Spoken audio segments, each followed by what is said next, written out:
lep dober večer še vsem skupaj, še enkrat, tudi z moje strani. Danes imamo ponovno priložnost gostiti Snežano Gottstein. Malo bom jaz predstavila Snežano, pa potem bom mogoče še kaj sama vse povedala. Tako za začetek, za tiste, ko mogoče še ne poznate, Snežana prihaja iz Zaprešića pri Zagrebu, iz Hrvaške. Ona je certificirana facilitatorka Access Consciousness in tudi poleg vsega, poleg teh osrednjih seminarjev Access Consciousnessa facilitira tudi določene specialne delavnice oziroma tečaje, in to so bodi ti, potem pogovarjate se z entitetami, pa tudi pravi odnos za vas, o čemer bomo danes govorili.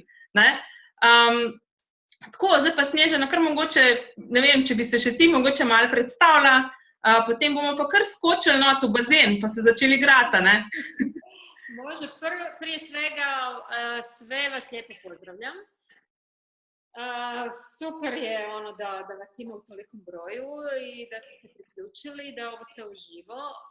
Dobit ćete audio snimku, svi koji ste priključeni ovdje, a isto tako i video snimka će biti objavljena, poslaćemo vam ju mailom ili će biti objavljena na mom YouTube kanalu i na Facebooku, tako da ćete sve ovo moći pogledati kasnije. Evo onako ukratko o meni.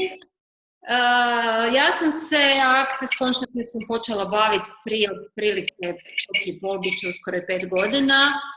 Više od 20 godina sam se bavila raznim tehnikama koje su u to vrijeme bile na svim našim područjima. I Access je nešto što me zaista odmah privuklo, jer sam zaista imala iskustvo rada s raznim tehnikama i kad sam vidjela koliko je Access brz i jednostavan, koliko brzo daje rezultate, on sam rekla, wow, to je to. I tako da su krenula sve moje edukacije. Moja namjera od prvog dana da što više ljudi dobije ove alate. I nekako za mene nema smisla da ljudi samo dolaze na tretmane i da ovise o nekome, nego zaista ako hoćete imati promjenu za sebe i za ljude oko sebe i za čitav svoj život, morate sami nešto raditi. Na sebi, sa sobom, imate alate da bi to mogli promijeniti. Tako da evo, ja sam već više od 3 godine certificirani voditelj Access Consciousnessa, bila sam 4 puta na facilitatorskom tečaju. I ono što me od početka privuklo, to su upravo odnosi. To je ono o čemu ćemo danas govoriti i ovo je neki uvod u tečaj koji ćemo za 2 tjedna imati u Ljubljani. Za dobar jedan teden. Dobar jedan, dobro. Drugi tjedan je to. Ja, tako je. Idući vikend. I ovim putem se zahvaljujem Barbari. Barbara je organizator u Ljubljani. Tako da evo svi bi, što god vas bude zanimalo o tečaju, o detaljima, o mjestu gdje se tečaj nalazi i kasnije se možete javiti Barbari. Barbara, možda ne bi bilo loše da im kažeš svoj broj telefona, ako bilo koga nešto treba da ti se može javiti, da dobije informacije. Ja, torej, moj telefon je pač za vse iz Slovenije 051 815 999, Tisti, ki pa bi mogoče prišli na obisk v Slovenijo, pa se nam pridružili na tečaju, pa 00386 51815 999. Oziroma, lahko mi pišete tudi na e-mail barbara@uresnicisvojasanje.si, če vam je tako lažje. To možda napisati kao poruku. Možda netko ko nema toliko susret sa slovenskim kao što ga ja imam, pa ga razumijem.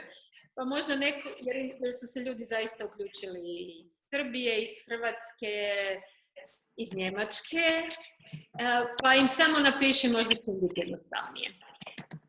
Ok, pišem. Super. Okay. Ovo nam je samo uvod, da dobijete sve potrebne informacije koje vam trebaju. Znači, govorit ćemo o odnosima.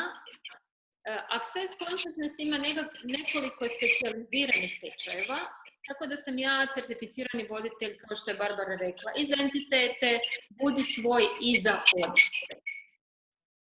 Tečaj odnosima puni naziv je Right Relationship for You, što u prevodu znači pravi odnos za vas. I to je jedno ogromno područje koje mene je jako privuklo, tako da sam ja još pred 3 godine išla za certificiranog voditelja, prve godine u Ženevi, druge godine u Kopenhagenu, ove godine sam bila u Budimpešti. I idejni tvorac svega ovog je žena koja nam dolazi iz Kanade, koja se zove Susan Lazar-Hart. Pa evo, ako budete puno više od toga htjeli saznati, informirati se, kad vam budemo slali mail, poslat ćemo vam i web adrese, tako da možete dobiti informacije o tome što je to. Ja bi na neki način htjela da ovo bude neka interaktivno veće i radionica, ne samo da vam dajemo informacije o tečaju, nego da zaista sve ono što vas zanima o odnosima, možda nešto što bi vi htjeli promijeniti, a ne znate kako, imate priliku da me sad pitate.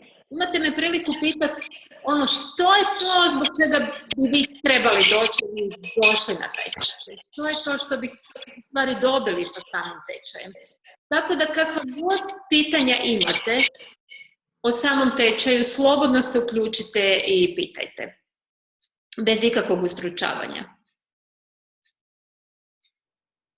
Ok, Snežana, si ravno si to povedala, kar sem jaz želela povedati, ne, da lahko vprašate karkoli, ne, tisti pa, ki mogoče ne morete, ne, ker nimate kamere ali pa nimate mikrofončka, lahko pa tudi svoje vprašanje opišete noter v chat, pa bom jaz med samim našim tem druženjem prebrala, pa bom prenesla naprej, pa bo Snežana potem odgovorila na to. Pa bi jaz mogoče za začetek kar začela tako z enim takim, mogoče malo izzivalnim vprašanjem. Ne? Zdaj, ta resničnost pravi, da moramo biti v odnosu. In če nismo v odnosu, nismo pravi. In da moramo nekoga najti, da nas bo dopolnil. Ker če nimamo nekoga, nismo popolni. A je to mit ali je to resnica? Ok, i sve što to je, i sve što si ti podigla s ovim pitanjem, možemo li na samom početku sve to uništiti i dekreirati? Ja. Wrong, good and bad, podem pokol, nine shorts, boys and beyonds. Ako ima netko ko se prvi put priključio, ko nikad nije čuo što je access consciousness i što je ova izjava čišćenja i ova čudna rečenica koju sam rekla, slobodno se možete javiti, možete staviti svoju napomenu sa strane, pa ćemo vam sa strane napisati i kasnije isto tako poslati link, jer ovako ne znamo, ja osobno ne poznam sve ljude, ne znam ni po imenu, pa ne znam koja predznanja imate, da li ste svi upoznati sa Accessom ili ima možda ljudi koji su se sad uključili koji zaista ne znaju ništa. Tako da slobodno nam recite, tako da imate jasnoću o svemu čemu se radi.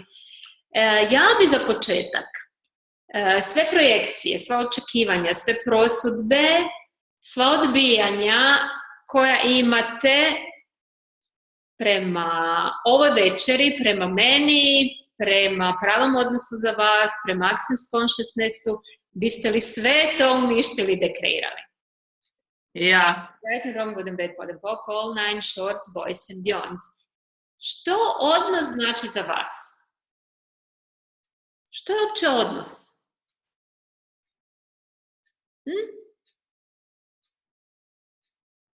Možete slobodno upisati sa strane, tako da evo ja pratim pa vidim. Što bi bio odnos? Ili se slobodno uključite da mi kažete? Koja je definicija odnosa za vas? Ima li odnos neku definiciju u vašem životu, neki značaj, neku važnost? Za mene recimo pomeni, da si z nekom, ne? Da imaš nekoga, enega drugega človeka v svojem življenju. Mislim, tako pomembnega, no. Ne vem, mislim, da je to kod većine ljudi nešto što nam prvo padne na pamet. Kad spomenemo odnos, ono prvo što pomislimo da je to muška i ženska osoba. U nekom slučaju muška i muška i u onom nekom slučaju ženska i ženska, ali ono što uglavnom prvo pomislimo i vidimo je muško-ženski odnos. A znate li šta je zapravo definicija odnosa?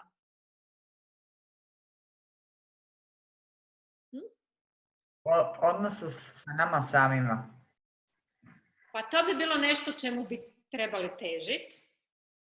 Evo Irena je napisala odnos sam sa sobom, seboj. Ali što je definicija odnosa? Kad spomenemo riječ odnosa, to je u stvari nešto što je isto tako duboko usađeno, nešto što su nas educirali od najranijeg djetinjstva. Što ste naučili u školi? Što je odnos?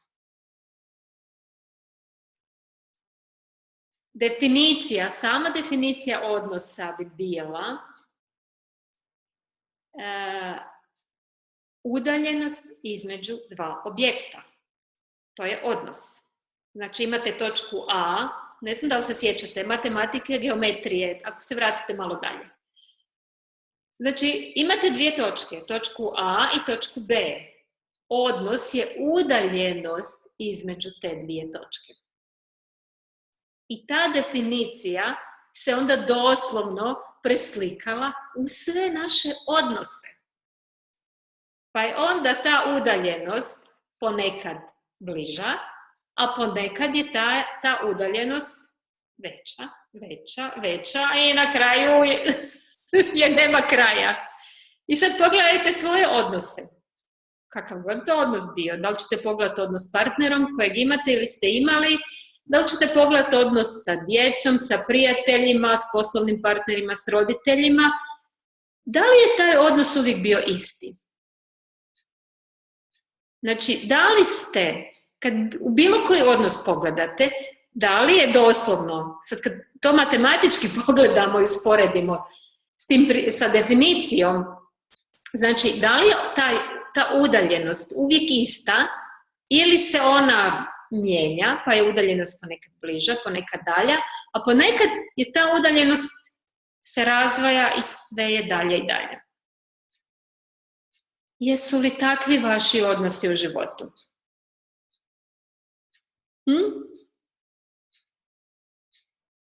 Ja, odvisno. To je u stvari definicija odnosa, samog odnosa i u to se prepune naši odnosi. I niko nam nikad nije govorio i spominjao. Stalno težimo tome da imamo odnos s nekim. Kako je Barbara postavila pitanje i rekla, jedan veliki mit, koji vlada na našim prostorima, ali svugdje, mada je tu možda malo izraženije na našim područjima, da nešto s nama nije u redu ako smo sami. Mora da nam nešto nedostaje i mora da s nama, da nismo sasvim pod navodnicima normalni, nešto s nama ne štima, jer da smo normalni, onda bi živjeli kao svi normalni ljudi, imali bi obitelj, imali bi partnera, imali bi nekog. I vrlo je važno imati obitelj. Podem pok sve to. I šta ta obitelj i na koji način treba izgledati? Evo, bom prebrala malo iz četa, pravi Natalija. To je mit, ki ga poslušam redno. Lepa, pametna in samska. Nekaj je narobe z mano. Pol Petrica pravi, pa jaz sem od uvijek znala, da nisem normalna. Sve to gdje su vam rekli da niste normalni cijelo vrijeme i gdje ste primali te prosudbe. Mislim, to su prosudbe koje smo mi slušali doslovno, verbalno. Koliko puta ste ih čuli? A koliko puta vaši prijatelji ili cijela okolina priča o vama da nešto nije u redu s vama? Jeste spremni primati u potpunosti prosudbe drugih ljudi? Vezano za bilo što, pa tako i za odnose. Da bi mogli primati prosudbe drugih ljudi, ono što je najvažnije da vi budete u dopuštanju i da vama sve bude zanimljiva točka gledišta. Koliko puta, kad vam je netko rekao da s vama nešto nije u redu ili da bi baš bilo u redu da imate nekog ili ovo i ono, koliko puta ste se u tom trenutku branili? Jeste se branili? I išli suprotno, išli objašnjava da je s vama sve u redu, da je to baš tako i da se vi osjećate dobro. Ja, v bistvu skozi neka reakcija, borba, neki ne? Ja. A pa strinjanje, da nekaj s tabo ni v redu, a ne? Ker si sam, ne? Što ako je to na kraju samo izbor? Znači, da li se možete dovesti Evo, neke od vas znam, neke ne znam, vidim sličice, vidim samo imena, ali dosta ljudi znam. Evo, ja osobno živim sama i nemam nikakvog partnera. I za mene je to izbor. Ali to ne znači da sa mnom nešto nije u redu, da sam ja usamljena, da tražim nekog ko će mi tamo nešto upotpuniti, neki dio mog života. To tražite onda kad nemate odnos u potpunosti sami sa sobom. Onda vam fali to nešto. I koliko puta ste tražili to nešto kod nekog drugog? Koliko puta ste mislili, fali mi to i to i to, ali kad budem s nekim, onda će sve biti u najboljem redu. I to je jedna zabluda i mit vezano za odnose. Taj netko će mi sve to upotpuniti. Jaz tudi mislim, slovensko bom danes govorila.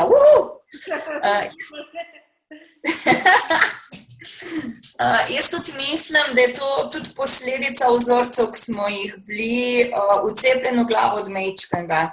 Da je treba iti, ne vem, osnovno šolo, srednjo šolo, se zaljubiš, greš na faks ali pa službo, poj si najdeš stanovanje, službo po faksu, poroka ali pa tudi ne, otroci in ostaneš, ne. Pa so še tukaj razne pepelke, pa sneguljčice, pa trnulčice, pa regice in janezi in tako dalje. Mislim, da to so neki vzorci, ko smo bili cel življenje pač odcepali nam v glavo, da je to edino pravilno in karkšnakoli odstopanja od tega so, pa že nismo normalni, pa nekaj ni v redu, pa tako naprej. No. I koliko toga se cijelo vrijeme očekivalo od nas? To je upravo ovo što je Petra rekla. Imali smo određeni slijed. Da smo se školovali, da smo završili školu, fakultet i onda je bilo, prije toga nije bilo u redu da imamo nekog, jer taj neko bi nas odmetao i koliko puta su nam roditelji branili da imamo partnera. Ali onda kad smo sve završili što smo trebali, ok, sad ti je vrijeme i onda se očekuje od tebe i šta čekaš sad odjednom, ne? I ta granica se nekako pomakla. I sad ja znam puno roditelja koji imaju već odraslu djecu, koji su sad nezadovoljni jer njihova djeca su doma zajedno s njima, a ta djeca više nisu mala djeca, ta djeca već imaju 20 i nešto godina, 30 i nešto godina. I jednostavno su se stvari nekako promijenile. I kako bi bilo da mi počnemo konačno birati za sebe i da gledamo šta je ono u čemu mi uživamo i kako bi bilo da počnemo kreirati odnos sami sa sobom koji će nas ispunjavati, koji će nas kao osobu ekspandirati u životu. Ne da se umanjujemo, ne da živimo za druge. Koliko vremena ste proveli? Znam tu neke i prepoznajem ih, nismo svi sad tu na Zoominaru istih godina. Koliko vas je provelo godine i godine da bi zadovoljilo druge i da bi bili cijelo vrijeme na usluzi drugima? Jer je to bio dio odgoja, jer se to očekivalo od nas, jer se to podrazumijevalo da je to normalno. Pogotovo se podrazumijevalo za žene na ovim područjima da trebaju udati, da trebaju imati djecu, da trebaju biti na usluzi svojoj djeci, svom mužu, pa njegovim roditeljima. I šta su te žene cijelo vrijeme radile? Ili šta ste neke od vas radile? Da li ste cijelo vrijeme sebe davale u tom odnosu? I kad vaša energija ide cijelo vrijeme prema van i vi se cijelo vrijeme dajete i dajete i dajete, do kad? Koliko dugo ste izdržali u tom davanju? ponekad malo manje, ponekad da bi zadržali formu obitelji i svega onog što vam je nametnuto, išli ste do onih krajnjih granica. Evo, netko je stavio komentar, dok ne ostane ništa. Ja, pravi tudi Natalija, 10 let in potem se spakirala in odšla. I da li ste onda izgubili sebe? U tom silnom davanju da zadovoljite sve ljude. Jer vam je bilo najbitnije da vaša djeca budu sretna, da sve bude u redu, da vaš partner bude sretan i da vaši roditelji, mada ni ne živite s njima, ali oni moraju biti zadovoljni u svemu tome, pa i njegovi roditelji moraju biti zadovoljni u svemu tome. Gdje ste vi u svemu tome bili? I koliko vremena ste pokušavali održavati takav odnos da ne bi počeli primati prosudbe drugih ljudi? Ljudi ostaju u odnosu godinama, možda do kraja života, iz jednog jedinog razloga jer se to od njih očekivalo i samo zato da ne budu sami. I iz straha da ne ostanete sami, zadržavate odnos, pa makar on ne funkcionira. Ja znam hrpu ljudi koji kažu, ma ne, pa mislim, pa sve tu imamo, imamo kuću, imamo djecu, imamo zajedničke prijatelje, pa mislim, pa neću ga sad ostaviti ili neću sad otići, pa nema smisla, pa gledaj u kojim sam godinama. Ja ih onako gledam, o kojim godinama. Što znači imati 40 plus, 50 plus, 60 plus i živjeti nezadovoljan? I koji primjer tada dajete svoje djeci? Šta oni mogu iz toga naučiti? Iskopira to isto. I to se jednostavno prenosi sa koljena na koljeno. Jaz bi tudi malo prebrala še malo komentarjev iz četa. Pravi Marija, še mene so učili, da treba najprej poskrbeti za druge, potem pa zase. Sem se naučila, da sedaj ne glede na vse najprej poskrbim zase. Pol Janez pravi, jaz sem bil udavača. To ne znaš, šta to znači. Kaj to pomeni? Potem Zarja pravi paradoks, jesu li oni bili zadovoljni kad netko daje sve, ako smo mi bili nesretni? Evo možda odmah da na to odgovorimo. Mi mislimo da ako na taj način smo zadovoljavali druge i davali se, da li smo mi u biti bili sretni? Nezadovoljni, iscrpljeni i nesretni. I da li onda druga strana može biti sretna?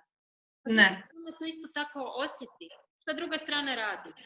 Ili je isto tako nezadovoljna, ili odlazi u razne ovisnosti da pobjegne od toga, ili vam na kraju pobjegne od kuće, hoda okolo, traži druge partnere ili partnerice koje nisu doma, nezadovoljne, nesretne.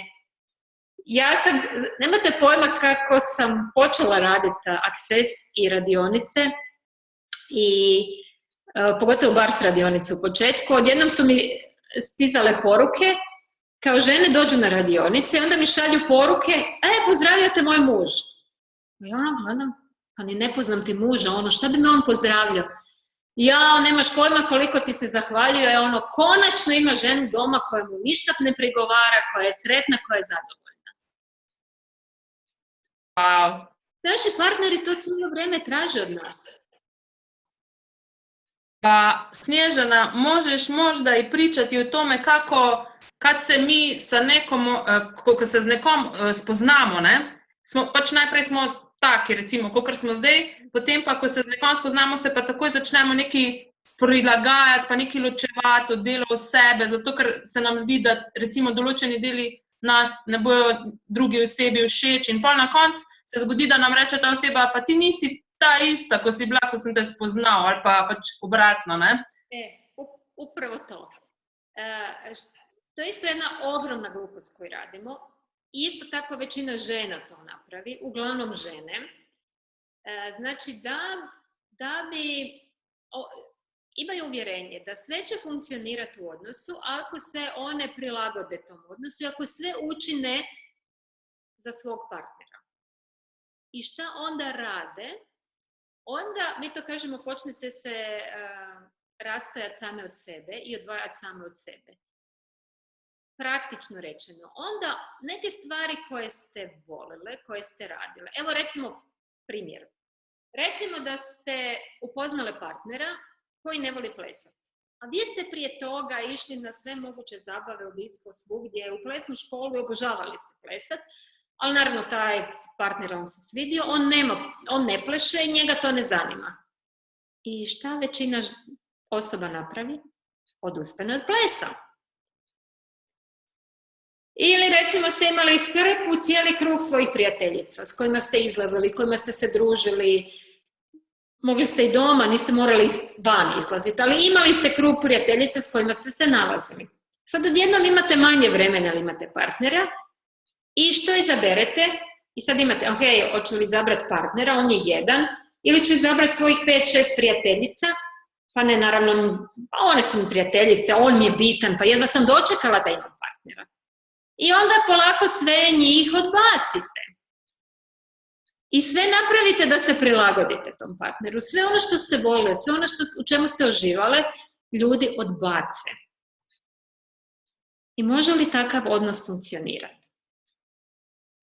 Naravno da ne može. Mislim da se puno vas, vidim da klima glavom, koliko vas je to napravilo? Mislim, ja sam to napravila. Nemojte misliti da nisam. Mi se odnosimo sebe, onog što mi zapravo jesmo.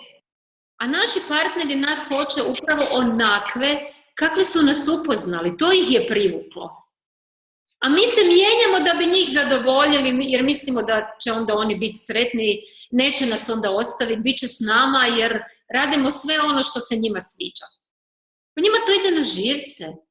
Oni ne žele promijenjenu osobu. Oni nas žele onakve kakve su nas upoznali prvog dana. I ima jedna fenomenalna tehnika, evo sad, mislim da je ovo prilika da vam odmah kažem, što možete raditi da se to ponovo ne bi desilo. I da jedan odnos koji u početku bude onako wow, ekspanzivan, kako su počeli svi vaši odnosi? Super. Super, wow. Emocije su bile tu, sve pršlo. Na oblakih. I onda prolazi neko vrijeme i u šta se pretvori taj odnos? Mislim, od onog wow, onda se ta linija počne malo spuštati, onda se pretvori u jednu ravnu crtu i onda je ovako. Koliko vaših odnosa se pretvorilo upravo u to? I onda se pitate jedan i drugi, ok, šta nam se sad odjednom desilo? Zar je to bilo odjednom? Baš i ne. To smo počeli raditi onog prvog dana. I sad znate kako? Sa svim projekcijama, sa svim očekivanja koje smo imali od partnera i ono što smo svakodnevno radili, koliko stvari vam se u početku nije sviđalo kod partnera ili partnerice? Pa ne možemo baš reći da nam se sviđalo sve 100%, je tako? Ali smo mi imali u glavi, ok, promijenit ćemo mi njega ili nju. Samo nek bude tako, ali doći će na svoje. Koliko stvari smo prešutili. Nismo bili zadovoljni s njima, ali smo ih prešutili. Od onih najglupljih da osoba, ne znam, običnu čašu vode svaki put ostavi na nekom mjestu i mi bi tu čašu maknuli, ali bi onak, a dobro, maknut ću je. Prvi put to mičete jer tako volite tu osobu pa vam ne smeta. Ali nakon nekog vremena već krene pa dobro, hoće se on već sjeti da makne tu čašu. Ali dalje prolazi vreme jer vi još uvijek hoćete zadovoljiti tu osobu, pa nećete sad spominjati tu samo jednu čašu.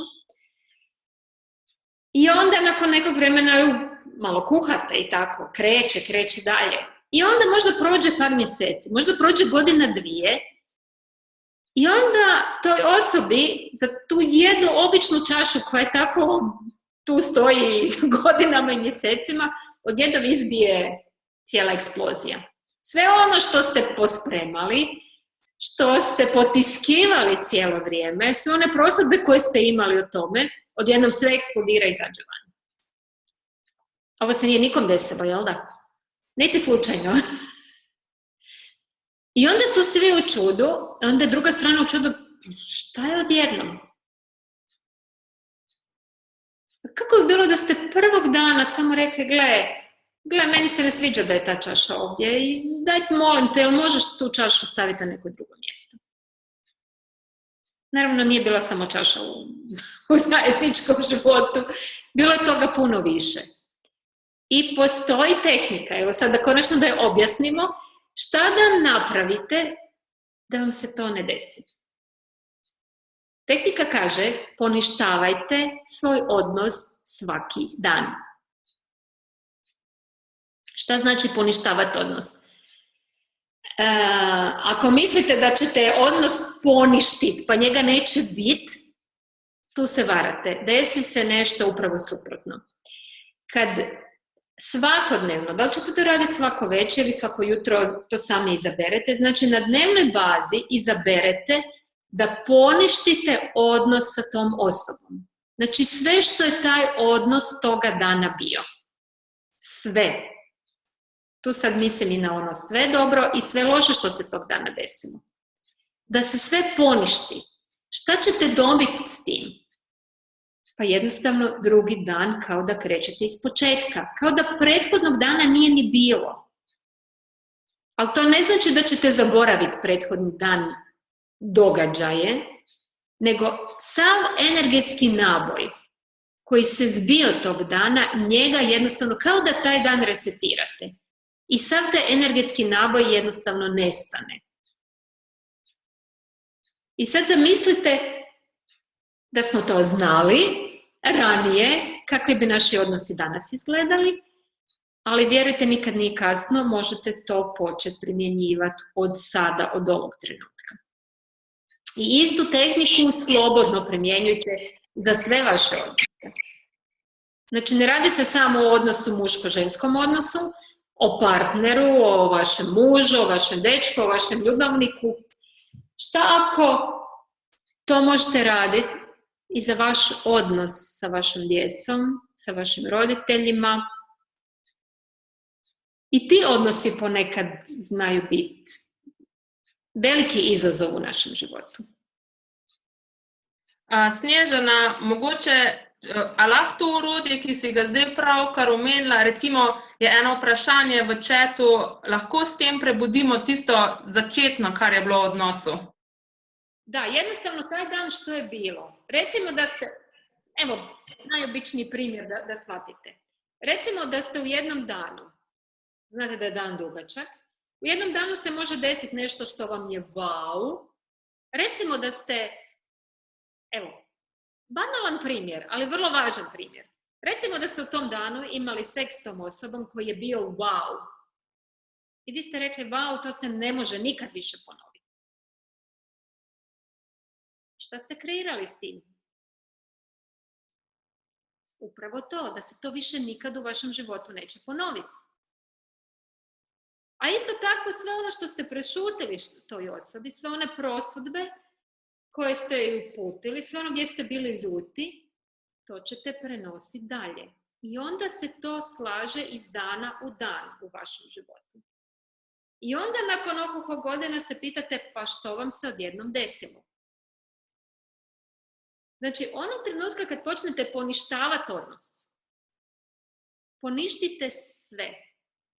Jer i od ovog gdje je bilo wow, kako bi bilo da umjesto toga postavite pitanje i kako može biti još bolje od ovog?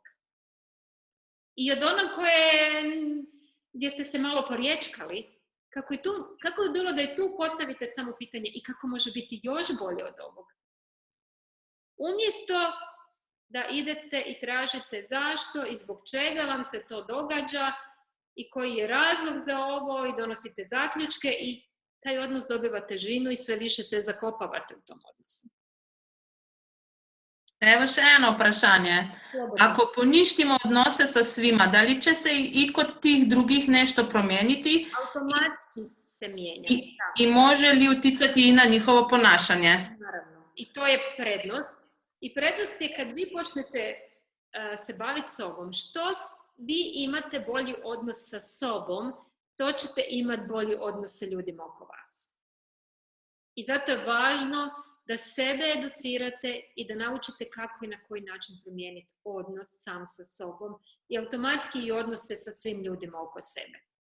I sad još nismo rekli tehniku kako da to napravite. Znači, na dnevnoj bazi dovoljno je da samo kažete u sebi, znači sve što je ovaj odnos bio danas, sve to uništavam i dekreiram. Right and wrong, good and bad, pod and pok, all nine shorts, boys and beyonds. Znači, izjava čišćenja je ta koja će otići na sva ta mjesta tokom dana, u sve te situacije i sve to poništiti. Znači, ne morate na kraju dana se vraćati u onaj trenutak kad ste se probudili, ići kroz svaki događaj, analizirati svaki događaj da bi vidjeli kad ste šta rekli, pomislili, niti nećete sve znati. Zato je ovo tako brzo i jednostavno. Znači, za to vam treba doslovno par sekundi. Dovoljno je pomisliti, jednom izgovoriti. To tako djeluje.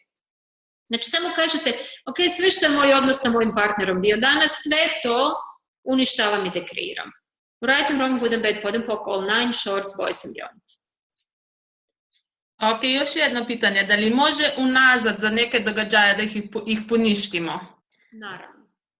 Znači, ali neće događaj nestati, neće vam se izbrisati pamćenje kad se nešto desilo, nego ćete otpustiti taj naboj kojeg ćete izbrisati stvari. I ne biramo, ovo je dobro, ovo ću ostaviti, a ovo to što je loše, to ću pobrisati. Jer kako nas ograničava ono što je loše, pod navodnicima loše, jer ništa nije loše, tako nas ograničava i ono za što smo mi zaključili i donijeli odluku da je dobro u našem životu. Jer to ne puštate. I toga se čvrsto držite. I onda vam ne mogu doći još bolje stvari. Pa še eno vprašanje, može li grupno za sve odnose od toku tog dana? Može i tako, ali je preporuka da pogotovo odnos s partnerom, odnos s djecom, pogotovo ako je taj odnos blizak i ako živite s djecom, da svakog pojedinačno poništite. Biće tako puno efikasnije. Možete isto tako, kako bi bilo da poništite svakodnevno svoj odnos sa sobom. Možda svoj odnos sa novcem, i to je odnos.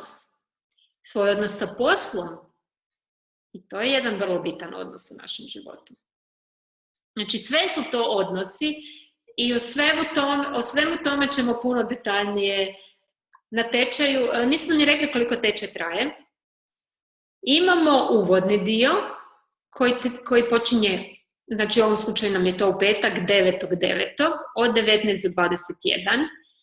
Za uvodni dio nema nikakvih preduvjeta i nije uvjet da ako dođete na uvodni dio da morate ostati na cijelom tečaju. Znači, na uvodnom dijelu koji je u petak ste svi dobrodošli. Gdje god se nalazili. Eto, šta je sve moguće da nas bude što više?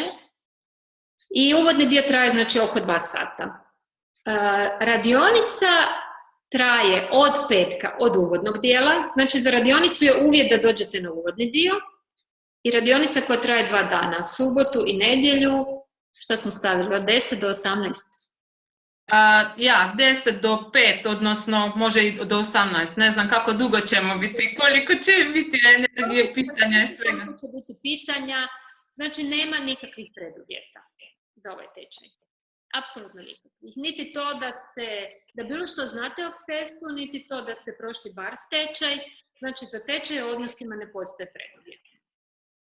I kako može bolje od toga? Ja. I kako bi bilo da prestanemo popravljati svoje odnose, nego da počnemo od ovog trenutka kreirati neke nove i drugačije odnose. Odnose koji će nas ispunjavati, koji će nas ekspandirati, nas i naš život. Snježana, još jedno pitanje. Danas sam radio bar s tretman bračnom paru, da li i to da poništim? Janes. Poništiš sve, čitav svoj dan, pa onda i to. Pogotovo poništite tamo one stvari na koje ste jako ponosni u tom danu bili. Tako će vas to najviše ograničiti. Super.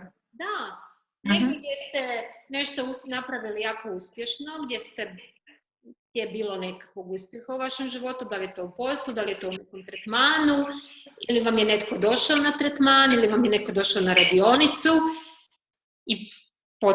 i bili ste jako ponosni na sebe, to sve poništavajte. Wow, to se mi zdi super. Da, i non stop pitajte i kako može biti bolje od ovog i koje još mogućnosti postoje i što je još moguće da nisam uzela ili uzela u obzir. I to otvara vrata nekim novim i novim mogućnostima da se pojave.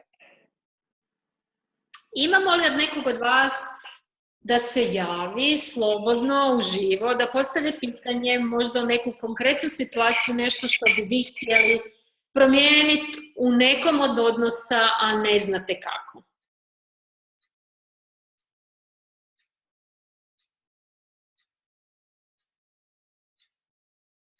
To znači da svi imate više nego super odnose. Jaz bi, javljam se. Slobodno. Tanja, je li tako?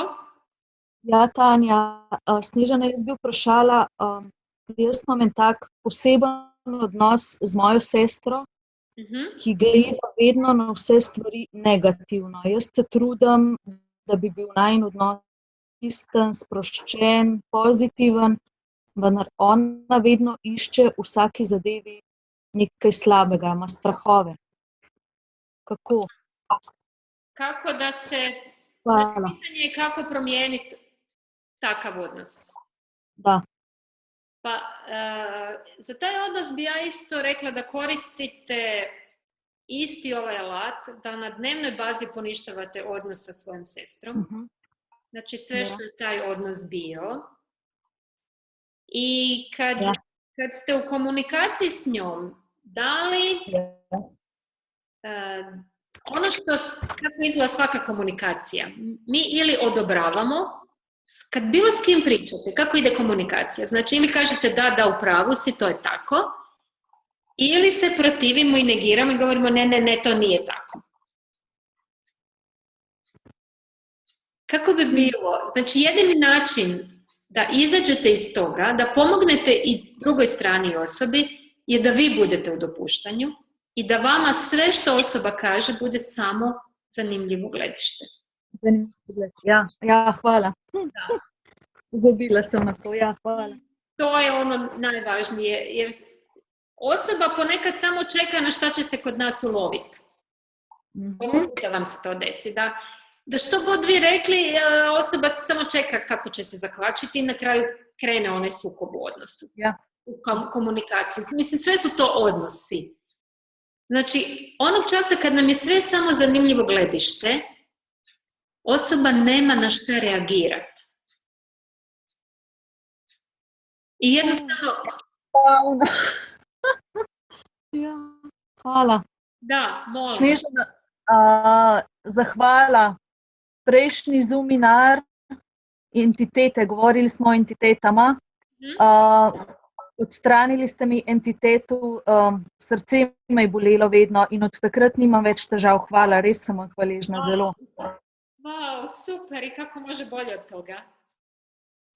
Ja kažem da se javljate, ali svi oni šute iza svojih sličica i ni ne znaju šta je sve moguće ako samo postavite pitanje. Ja uvijek postavim pitanja, uvijek. Odlično. Hvala vam puno. Hvala da ste ovo podijelili, to je neka povratna informacija i za sve ostale koja je onako stvarno bitna i važna. Odlično. Hvala vam. Napisala sam u chat, pa bilo je previše ovih chatova, pa nije mogla Barbara da prebere. Hvala vam. Vidim da piše 40 novih poruka i ja ne stignem pratiti tu se. Hvala. Hvala, Tanja. Hvala za vprašanje. Verjetno še komu se je kakšna entiteta takrat čistila. Že. Imamo še kako vprašanje? Jaz imam tudi eno vprašanje. In sicer to, kar je bilo rečeno v zvezi s to sestro. To meni ful funkcionira pri odraslih, recimo. Pač grem v to, da je to zanimivo stališče in pol to fino gre. Imam pa problem pri lastnih otrocih. Ker na otroke si nekako bolj navezan moraš jih vzgajati, moraš vplivati, ne vem, bla, bla, bla. In potem imam skozi konflikte, ker sta oba zelo pač, ja, taka močna, trmasta in tako in pol so skozi te konflikti, ne. Včasih tudi pozabim odnos uničiti, ampak kaj se da tukaj narediti pač v odnosu z otroci? Evo, mogu iz osobnog iskustva reći, cijeli 8. mjesec sam bila baka servis i čuvala unuka i odnos je bio onako od toga da je bilo wow, do toga da me je ometao, da nisam evo vidjela Barbara danas kad smo htjeli pričati, nije mi dao da nas dve komuniciramo. Ponekad nije jednostavno i oni su nam zaista onako veliki izazov kako koristiti ove alate. Ono što sam ja recimo kod njega ulovila, odjednom se njegovo ponašanje promijenilo od ponedjeljka i to tako onak iznenada da za svaku sitnicu je tu cvilio, vrišto, ja ga onak gledam i onak nije mi jasno, šta je sad? I odjednom mi sine da su se sva druga djeca vratila u njihovu zgradu i u njihov parkić. I jedna mala je, mlađa je još od njega, znači on ima 5 godina, ta mala ima možda 3,5. Mala non stop cviri, mala urla za ništa i to je nešto onako neopisivo. On je doslovno sve od nje iskopirao. I danas je baš došla kćer po malog i ona sad priča kao vratili su se svi i ja ju pitam, dobro, daj mi samo reci šta je s tom malom. Ja, ne pitaj. Mala radi takve scene da ona tako vrišti i sad treba vidjeti kod njih kako to promijeniti, možda ću otići da jednostavno i njenoj mami pomognem jer vidim da žena ne zna. Mislim, neko ko je učitelj u školi. Znači, nije žena koja je bez veze, ima znanja, ali u ovom slučaju to ne pomaže. Mala toliko vrišti i histerizira da ostaje bez zraka. Rekla Iva da to još nije vidjela šta se događa. I šta je Teo napravio? Vjerovatno iz šoka kad je vidio šta se događa, djeca automatski, oni su ko spužve, djeca automatski iz okoline pokupe sve oko sebe. Pa što se toga tiče, uvijek i njih bez problema možete koristiti onaj alat kome ovo pripada, jer za vas koji ne znate, 98% naših misli, osjećaja, emocija uopće nije naše. Nešto što mi iz okoline kupimo, a djeca su toliko otvorena da su oni doslovno ko spužve i sve pokupe iz okoline. A kad se, znači možete i njih osobno pitati, ok, je li to tvoje? Ili od nekog drugog. Druga stvar, kad se javlja ljutnja, bijes, srdžba, to je nešto što je vrlo često skriveno ispod toga. To su u stvari distraktni implanti, nešto što nas ometa da budemo prisutni. Možete koristiti vrlo, vrlo jednostavan alat. Da samo to prepoznate, znači dovoljno da sjetite ili da postavite pitanje da li je ovo implantat ometanja i samo ćete dobiti značite da je i samo kažete ok, sve što je ispod toga, sve to uništavam i dekreiram. Right and wrong, good and bad, pod and pokol, nine shorts, boys and beyonds. To su programi napravljeni da bi se s ljudima na planeti Zemlji mogli upravljati, kontrolirati ih, manipulirati s njima, pa se mi bavimo jedni drugima. Ljudi smo, ljubomorni smo i šta sve ne, da sad ne idemo u širinu. Znači, dovoljno je, može vam doći u vaš susret osoba koja je agresivna, koja je ljuta na vas. I mi šta radimo? Ili se idemo suprotstaviti, ili se branimo. Koliko energije je potrebno za to? Jako puno. Znači, dovoljan je alat da dovoljno pomislite samo, ne morate to na glas reći, osoba uopće ne mora znati šta ste vi napravili, ali ne radite ništa, vi toj osobi pomažete, Znači, dovoljno je da pomislite i kažete sve što je ispod toga, sve što je ispod te ljutnje, ispod straha, ispod mržnje, šta god se pojavi, sve što je ispod, uništavam i dekreiram. Right and wrong, good and bad, podem pokol, nine shorts, boys and beyond. A može to i za sebe, normalno. Naravno. I još jedna stvar je ako se pojavi ljutnja, to je vrlo često kod djece, pogotovo što djeca sada, cijelo ljeto su fino uživali, odmarali, imali slobodu, ali sad se bliži škola i sad kreće, ne još, ne bi sad. I napravit će sve da ne sad još. Vezano za ljutnju, ako se kod vas pojavi ljutnja, pogotovo kad komunicirate s nekim, znači kad imate odnos s nekim i kad ste u komunikaciji s nekim i odjednom se pojavi neka ljutnja, to je samo znak da je ispod toga skrivena neka laž. Znači ispod ljutnje je uvijek laž skrivena. I onda samo zatražite da ili tražite koja je to laž skrivena i prikrivena koju trenutno ne vidite, ili ćete jednostavno osvijestiti što je to, ili ćete samo reći da sve što je ispod uništite i dekreirate pa će se sve to uništiti. I naravno vježba biti u dopuštanju s vlastitom djecom je jedan od najvećih izazova. Znam. Da li se Snežana laž krije isto tako ispod recimo krivnje, ispod besa ili znači to je sve apsolutno laž pod apsolutno svim tim, recimo kako bi se ja izrazila, tim što trenutno akumulira, eskalira iz nas. Pa prvo ono što možete koristiti više alata, da uvijek pitate kome to pripada. Jer ako nešto nije vaše,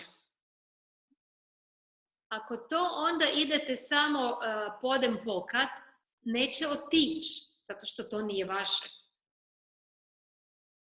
Znači, uvijek prvo pitate kome ovo pripada. Da li je to moje, da li je od nekog ili nešto drugo. I s tim alatom ćete najbrže i najlakše maknuti sve to što nije vaše od sebe.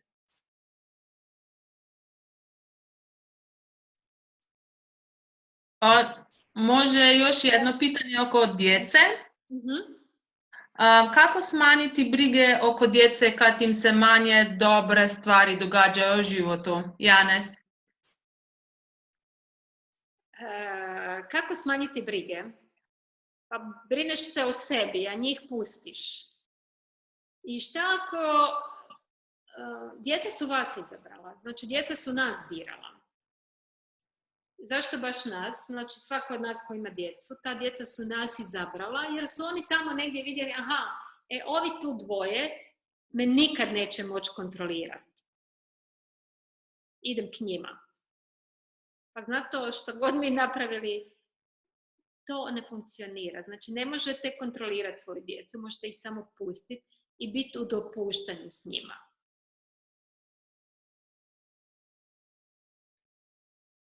Je li odgovor zadovoljavajući donekle ili imamo podpitanje ispod?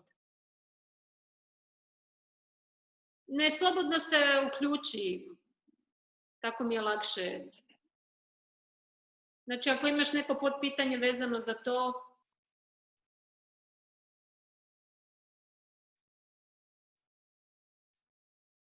nema to. Ok. Če ne, da. Gremo naprej. Može. Mogu ja da pitam nešto? Naravno, slobodno. Recite. Ovako, Snežana, ja bih da pitam kako da promenimo svoj odnos prema poslu, da prestanemo da pokušavamo da uradimo onoliku količinu posla koja je van naših fizičkih mogućnosti i granica, a smatramo da treba sve to da uradimo. Ako je dovoljno jasno pitanje.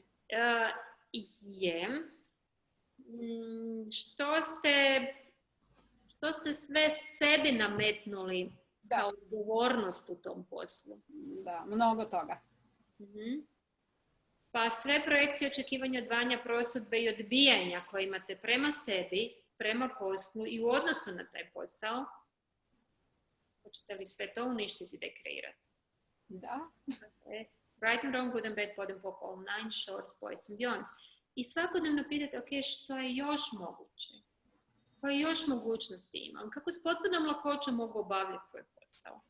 Redovno to pitam. Od kad sam vas slušala tamo na jutarnjoj kafi, redovno to pitam. Isto tako na dnevnoj bazi poništavajte svoj odnos sa poslom. Hvala. Da što god se tog dana desi na poslu, da to ne nosite i u sljedeći dan. Jer onda ste donijeli to plus novo. Od sljedećeg. I onda to trpamo. I onda se pitamo što se desilo. Ne? Hvala. Isto tako, evo, danas sam imala primjer da je moja kćer došla s posla i počela pričati o voditeljici svog odjela i svi su kao, oni su super ekipa, svi na poslu super se slažu, ali voditeljica je takva i takva i takva i takva. Ja velim, hej, daj stani malo. Koliko prosudbi svi vi imate prema jednoj jedinoj osobi? Ja kažem, pa jadna ta žena uopće ne zna šta ju je snašlo, šta vi svi njoj radite. Da. Nevjerojatno šta ljudske projekcije i prosudbe rade nekome. Tako da, znači, da ne idemo u detalje vezano za vaš posao i ne znam da li imate sigurno neke kolege na poslu, nekog s kim radite, ili je privatan posao u pitanju. Privatan je posao i ja sam sama sebi nametnula previše obaveze. Ok, pa kako bi bilo da onda pitate, ako je privatan posao, da pitate koga možete zaposliti, ko vam može biti doprinos u vašem poslu. Ko će to odraditi puno brže, puno lakše nego što vi znate i možete. I ono najveću grešku koju radimo kad smo vlasnici svog posla, ako i trebamo nekog zaposliti, onda uvijek mislimo da mi najbolje sve znamo i da niko, koga god bi zaposlili, niko neće to znati napraviti onako kako mi to znamo napraviti. I onda isključimo sve ostale i onda naravno radimo ne 12-14 sati, nego doslovno 24 sata i taj jedan dan nam je premali. A kako bi bilo da tražite, znači da vam se pojavi osoba koja je bolja od vas. Puno ljudi je u strahu i traži da mu se takva osoba pojavi, jer uvijek misli da će ga ta osoba preskočiti, da će mu preuzeti posao. Ne, ta osoba će vam biti ogroman doprinos u vašem poslu. Ako je neko bolji od vas, pa te će napraviti puno više. Osim toga, mi kao jedna osoba ne možemo imati sve kvalitete, koliko god smo dobili u poslu. Uvijek netko drugi će imati neke druge sposobnosti, neka druga znanja, odradit će neke stvari na drugačiji način, daće nam neku ideju i zato uvijek tražite nekog ko će vam biti doprinos. Molim. Imamo li još kako pitanje? Imamo pitanje, mislim da se to nanaša na to orodje, ki ste razlagali, da razgradimo in uničimo odnosa, ne, kakršenkoli, in je tudi odnos samim seboj, kako to neutraliziraš. To je pač enako, ne, razgradiš in uničiš svoj odnos, ki si ga imel do sebe. Da, sve što je moj odnos danas bio sa mnom, sve to uništavam i dekreiram. Right and wrong, good and bad, podem poko, nine shorts, boys and beyonds. I kako ćete kreirati odnos sami sa sobom? To je naslednje vprašanje. Na samom tečaju ćemo o tome puno više govoriti. To područje zovemo 5 pravila intimnosti. Kad spomenjemo riječ intimnost, šta će vam prvo pasti na pamet? Seks. Uglavnom. Šta ako to nema veze sa seksom? Uopće, niti malo. Znači, 5 pravila intimnosti su poštovanje, povjerenje, zahvalnost, ranjivost i dopuštanje. I da li to imate sami za sebe? Koliko zahvalnosti imate sami za sebe? To je obično najteža stvar koju svi imamo. Koliko ste zahvalni za sebe? Za ono što vi zapravo jeste? I da li možete vidjeti u sebi svoje sposobnosti, svoju snagu, svoju veličinu, iako je to puno puta jako teško za priznat, ili često ili stalno tražite i istražujete sve ono što ne valja. Mislim da je ovo drugo. Koliko u tom odnosu cijelo vrijeme umanjujete sebe?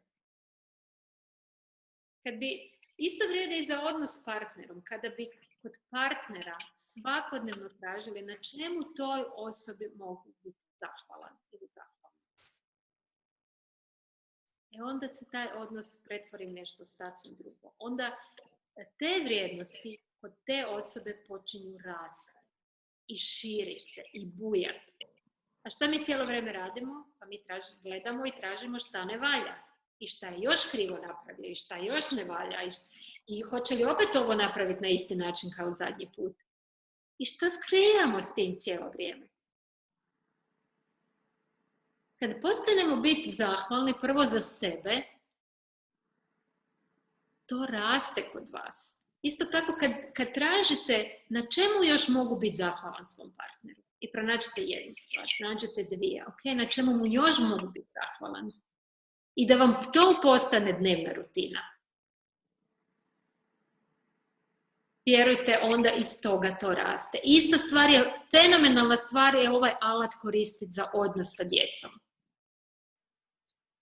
Mi cijelo vrijeme iz one naše brige i kontrole samo gledamo šta oni rade krivo i šta su krivo napravili i šta će opet krivo napraviti i šta će opet napraviti na isti način kao što su i zadnji put. Umjesto da imamo povjerenje i da tražimo na čemu mogu biti zahvalan svom djetetu, koje to kvalitete to dijete ima. Da ga pohvalite i da zaista tražite tu zahvalnost i vidjet ćete da će se to dijete u potpunosti promijeniti. Jer samim tim mi cijelo vrijeme to, da li je to dijete, partner, mi cijelo vrijeme projiciramo i šaljemo projekcije. Iz tih projekcija osoba može biti samo takva kako smo projicirali na nju. Znači, ako hoćete kreirati fenomenalne odnose, budite zahvalni i tražite na čemu možete biti zahvalni kod te osobe. I onda taj odnos će preći u jednu sasvim drugu dimenziju koju zovemo zajedništvo. Imamo li još kakva pitanja? Ja, recimo, mogoče Snežana, če lahko o tem govoriš tudi pa potem, ko naprimer, ko nekoga spoznamo, ne, pa tako recimo, ok, nam je všeč, ne, da bi bili z njim skupaj, no, tako, da bi bil pač naš partner, ne, in potem želimo spet ta odnos ukalupiti, spet v nek kalup dati, ne, ker spet nam ta resničnost govori, da pač, ne vem, ko nekoga spoznaš, moraš nekaj časa hodiš z njim, ga spoznavaš, potem začneš z njim živeti in kaj pa, če tak odnos za tebe ne deluje? Ne? To ne mora biti takav odnos. Prosim? Tako to uopće ne mora biti takav odnos. Ja, ampak tako, ne, mislim, jaz recimo sem zdaj imela eno stranko, ki si mi pač predstavlja ta možnost, da je pač možno tudi kaj drugačnega, ne, in je bila zgrožena, da pač nekaj tazga, pa ne, recimo, da bi, ne vem, eden živel v svojem stanovanju, drug v svojem stanovanju, pa bi bilo vsem par, ne. In to je bilo nekaj nemogočega, ampak mogoče to za nekoga deluje, ne. Ali zašto ne? Ja, mislim, kako dejansko ugotoviti, kaj je pravi odnos za tebe? Kako bi se ti lotila tega? Pa, vi morate sebi postavljati pitanja. I ako u bilo kom odnosu imate lakoću, ali prije tog odnosa isto tako postavljajte pitanja. To nam olakšava stvar. Ne da uđemo u odnos, pa tek onda nakon nekog vremena vidimo da taj odnos ne funkcionira, nego da već prije samog odnosa ili na samom početku počnete postavljati pitanja. Imamo par vrlo jednostavnih pitanja. Pitanje je, hoće li ovo biti lagano? Hoće li ovo biti zabavno?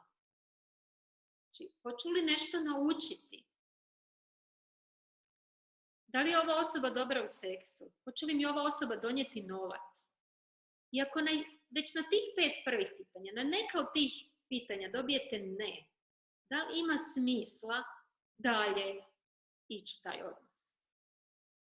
Pa nema, neće se ništa promijeniti. Zato u svemu, pa tako i u odnosima, koristite pitanja. I to će vam olakšati život. Hoće li ova osoba ekspandirati moj život? Hoće li mi ova osoba donijeti obilje u mom životu? Jer ako nećete imati odnos koji će ekspandirati vas i vaš život, jel to ima smisla? To su odnosi kako funkcioniraju oko nas.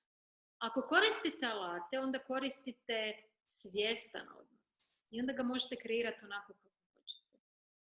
I ono što vam ja mogu reći, evo i Barbara vam može potvrditi, da se u Access Consciousnessu zadnjih godina kreira sve više i više upravo takvih odnosa. Ja osobno znam te ljude, znala sam ih prije nego što su bili zajedno i znam ih i sad kad su kreirali odnose koji kad vi to vidite, to možete samo reći wow. Možete samo reći, ok, što je sve moguće da ja to imam u svom životu?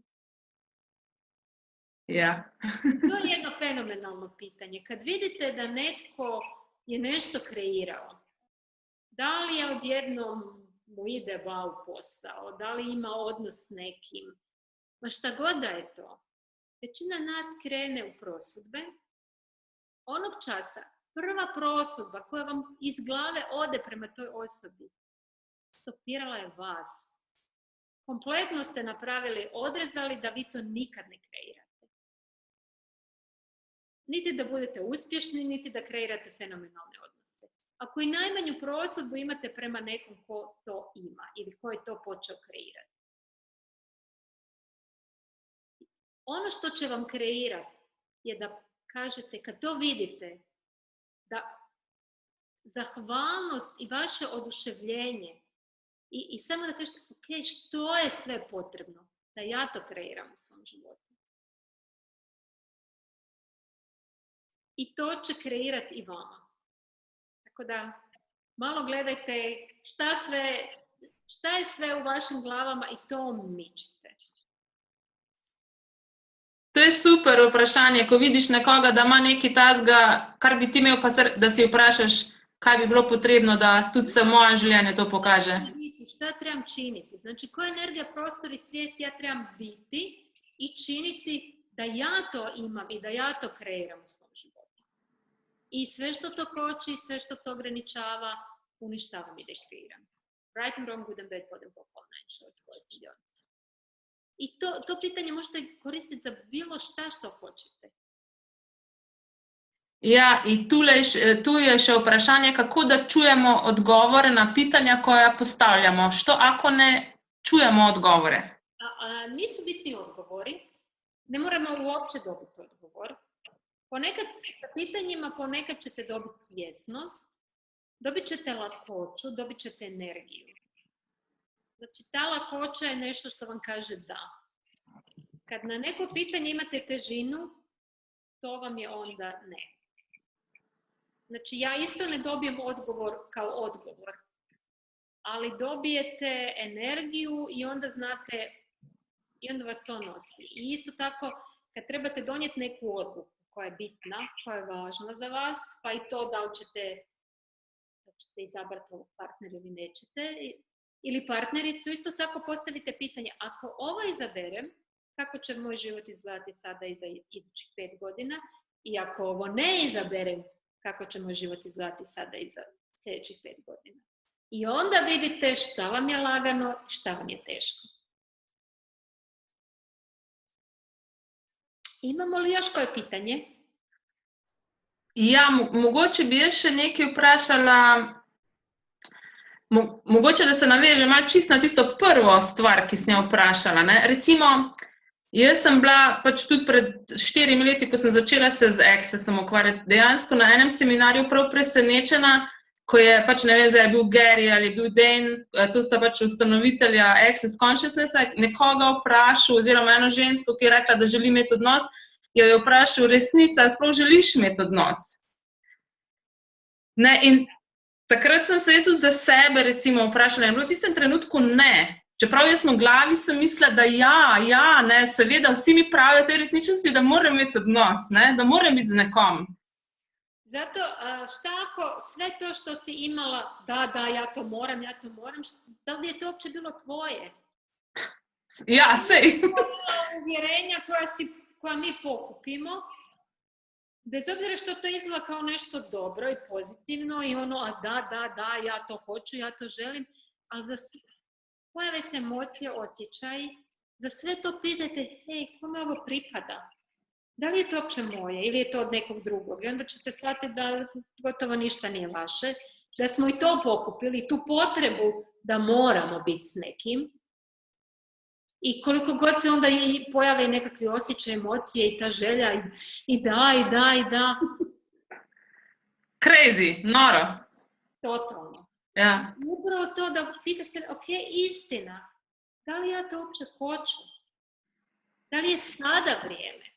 To je fenomenalno pitanje. Mi za sve mislimo, sad. Okay, da li je sada vrijeme da kreiram odnos i da tražim partnera? Možda uopće nije vrijeme. Kaj pa recimo, če te lahko prekinem malo, recimo, kaj pa, naprimer, recimo, jaz sem pa ugotovila pač, da pri meni je bilo takrat ne, ampak je bilo to na podlagi nekih odločitev iz familije, iz preteklosti, in dejansko to ni pol izbira svobodna, koliko zdaj tukaj, koliko to zdaj, ne vem, kakva vprašanja si tukaj postavi dejansko, da imaš pa vse izbiro zdaj, ali pač ja, ali pa ne. Pa upravo to, da za sve što dođe, da pitamo kome to pripada, da maknemo utjecaje svih ljudi oko nas. Sve projekcije, očekivanja drugih ljudi. Znači, opet treba samo koristiti alate da se sve to makne i fenomenalno ovo što ste spomenuli, pitati pod pitanje uvijek imati istina. Da li pitate za nekog ili za sebe? Ok, istina, da li ja to želim? Da li je sada vrijeme? Ok, kaj pa, dobro, zdaj zelo veliko govorili o odnosih z ljudmi, ampak mi imamo odnose tudi s vsem ostalim stvarmi, torej imamo odnose z denarjem, odnose s svojim telesom, imamo odnos s svojim poslom, ne vem, mislim, veliko odnosov, še drugih je, ki jih sploh nismo niti omenili. To područje je ogromno, zaista, i u biti su sve odnosi. In o tem bomo tudi govorili na delavnici. Da, o tome zaista svako područje, jako puno procesa ima. Priručnik imamo na engleskom, imamo ga na hrvatskom i imamo ga prevedenog na slovenski. Tako da znate.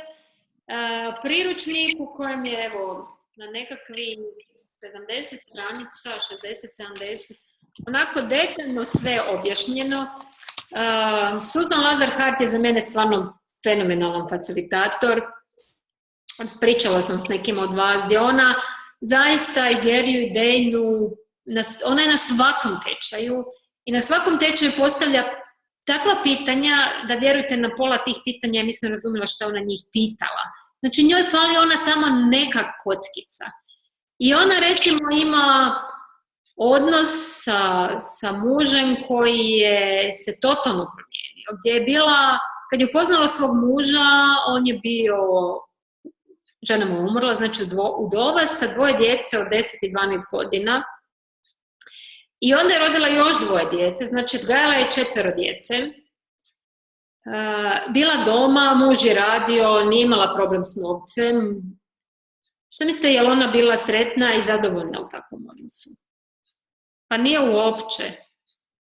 Niti je njen muž više bio zadovoljan sa ženom koja nije zadovoljna sa sobom, sa životom, s ničim. I upravo kad se susrela i pitala ok, koje su mogućnosti, šta i kako, i kad se to već ima nekih 12 godina susrela s Accessom, mislim, njen muž sad već ima preko 70 godina, Suzan ima 60 i nešto godina.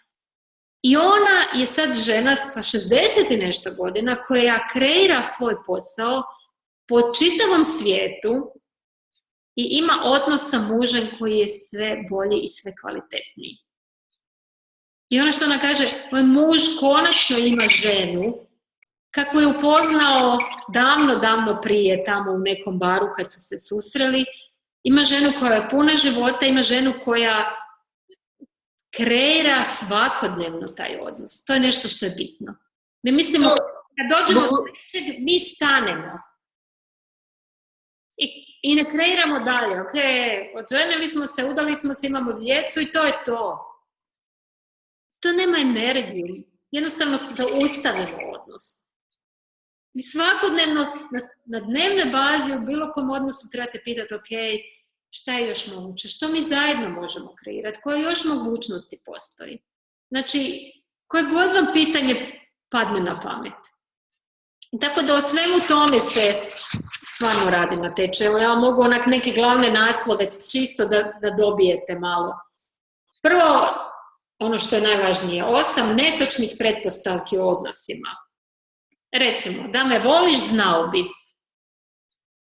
Koliko puta to žene kažu? Ili... Pa čita mi misli, moraš mi čitati misli.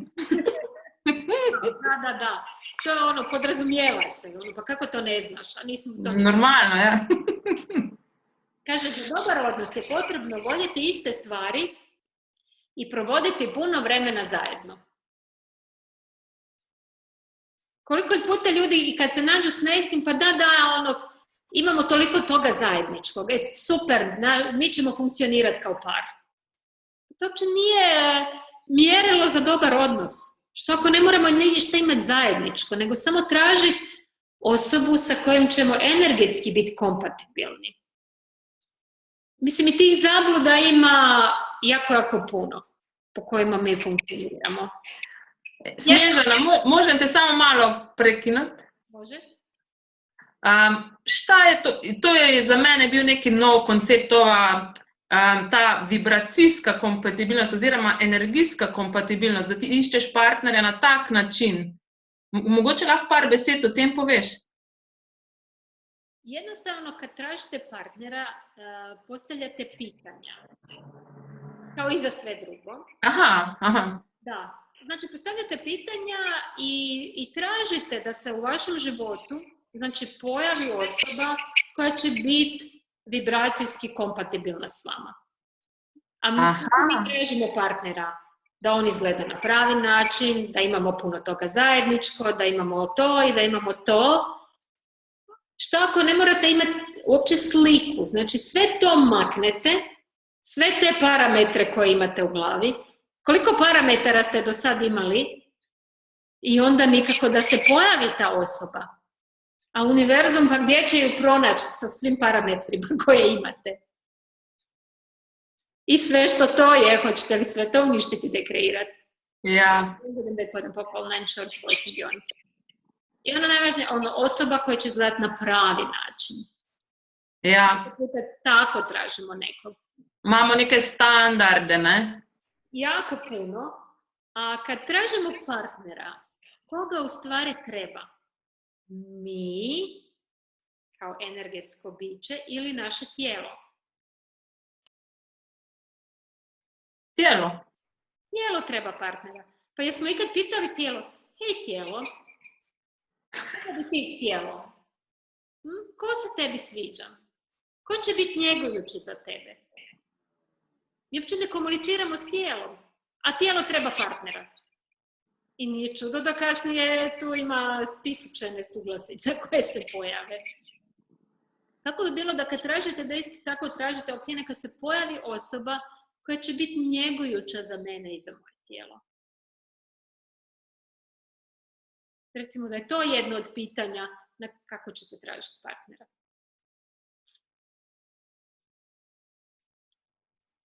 Super, to je čist drugačen pogled. Dopisivanja već dobro sa strane. Ne, mislim, super mi je to, ker je čist drugačen pogled in dejansko, ko se začneš biti v tem vprašanju, tudi vidiš nekaj ljudi, partnerje, potencijalne partnerje, ki jih prej sploh nisi videl zaradi teh svojih odjednom se standardov. Iznenada, ili ga odjednom kontaktirate, ili netko vas kontaktira, ili je to neko koga ste odavno znali, ali vi ga niste vidjeli. On je bio tu pored vas, ali vi ga niste primjećivali. Koliko osoba ste tako eliminirali, jer nisu imali parametre koje ste stavili u glavi. Da. Ima neki koji, mislim da smo već vremenski otišli predaleko, koji pišu da su već i gladni, već je 10:30. Tako da, evo, ako imate još neko brzinsko pitanje, slobodno. Evo sada tu u chatu, kako da postojeći partner postane negujući za mene? Zaboravio je to, a priznajem i ja. Ok, a kako bi bilo da vi počnete biti prvo njegujuća sama za sebe?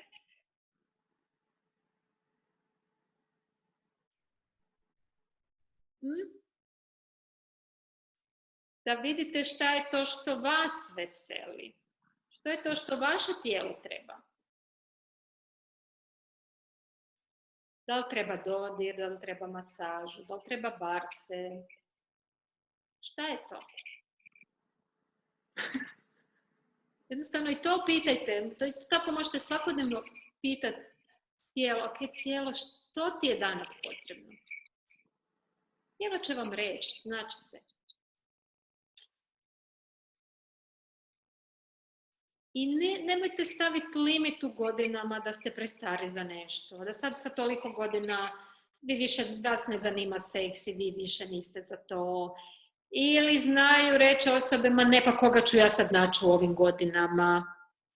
To su sve totalne zablude. Pa ljudi odu u starački dom pa se tamo zaljube i ožene sa 70-80 godina. Godine s tim nemaju nikakve veze. Ok, vi koji se tako dopisujete, vi to možete i kad mi završimo.